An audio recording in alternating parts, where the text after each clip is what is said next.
নোয়াখালীর সেনবাগে মাদকদ্রব্য নিয়ন্ত্রণ অধিদপ্তরের একটি সফল অভিযানে চাষাবাদকৃত একটি বিশাল আকৃতির গাঁজা গাছ উদ্ধার করা হয়েছে।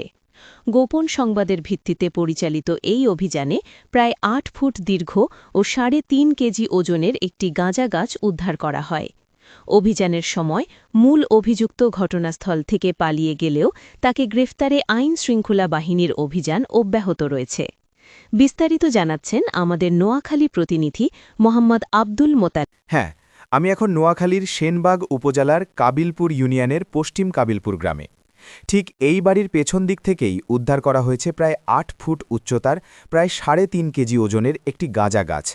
মাদকদ্রব্য নিয়ন্ত্রণ অধিদপ্তর নোয়াখালীর ইন্সপেক্টর মোহাম্মদ সাইফুল ইসলামের নেতৃত্বে একটি দল এই অভিযান পরিচালনা করে। গোপন সংবাদের ভিত্তিতে সোমবার রাতে এই বাড়িতে অভিযান চালায় ডিএনসি।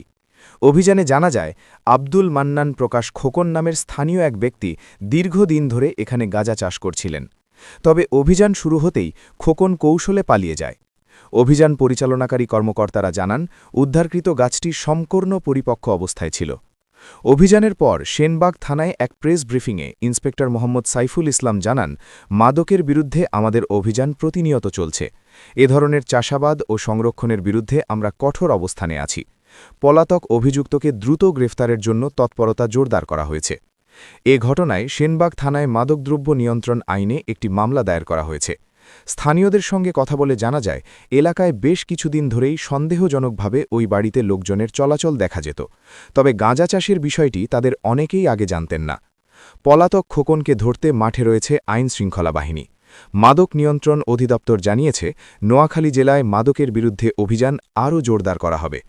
আমি মোহাম্মদ আব্দুল মোতালেব, নোয়াখালী, সেনবাগ, টিভি9 বাংলা। ধন্যবাদ মোতালেব।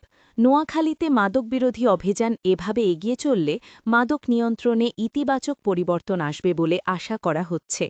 এবার অন্য খবরের জন্য সাথে থাকুন টিভি9 বাংলা টিভির নিয়মিত খবর।